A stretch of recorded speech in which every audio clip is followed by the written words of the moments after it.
อยไปอ่านบทความหนึ่งเป็นบทเรียนที่ดีหลายค่อยก็เลยเอามาเสนอให้ทุกคนได้ฟัง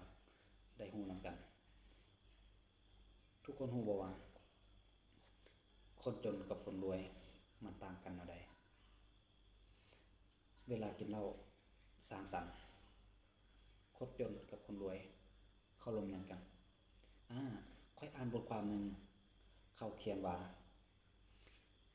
คนรวยเวลากินเหล้ากินเบียร์เขาจะบ่เน้นในการกินเหล้ากินเบียร์เขาจะเป็นการสังสรรค์ปรึกษาหารือคือเขาจะเป็นคนที่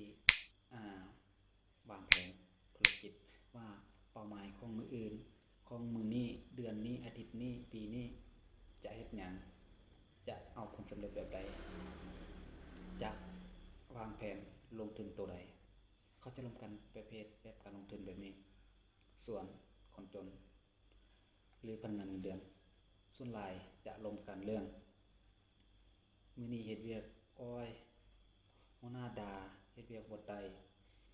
ไปเวียกช้าถึกตัดเงินเฮ็ดเวียกเมื่อยก็บ่ได้เงินเพิ่มเฮ็ดเวียกได้ OT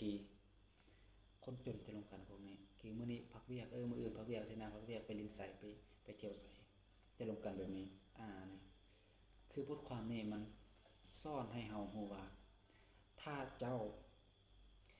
อยากเฮ็ดธุรกิจใดหนึ่งแล้วเจ้าไปปรึกษาคนทั้งสองกลุ่มนี้แล้วเจ้าจะได้คำตอบแบบใด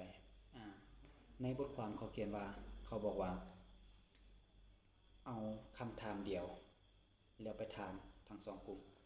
คือกลุ่มแรกไปถามกับคนจนกลุ่มคนจนบอกว่าเขาจะเปิดอาหาร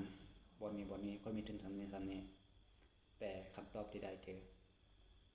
เจ้าสิเปิดอย่างอาหารก็มีแล้วคู่แข่งก็หลายเห็นบ่หานเขาเปิดหานเขาใหญ่สำนั้นยังเจ๋งได้เฮาก็เปิดตัวมาใหม่เขาเปิดตัวเขายังเจ๋งเฮาก็เปิดมาสิไปซำใดสิเจ๋งซำใดแล้วเอาคำถามเดิมตัวนี้ไปถามกับกลุ่มคนรวยกลุ่มนักธุรกิจคำตอบที่ได้คือเขาจะให้คำแนะนำว่าเจ้าจะเปิดอยู่ไสทำเลได้บ่ลงทุนประมาณส่ำใดแผนการตลาดเด้กลุ่มเป้าหมายเด้จักปีคืนทุนมันจะเป็นแบบนี้แล้วคำตอบทั้งสองเอาทั้งสองคำตอบมาเปรียบเทียบกันคือมันต่างกันอย่างสิ้นเชิงนี่แหละสภาพแวดล้อมที่เฮาควรจะเลือกว่าเฮาจะอยู่แบบใดอยู่กับกลุ่มใดจึงให้ชีวิตเฮาเปลี่ยน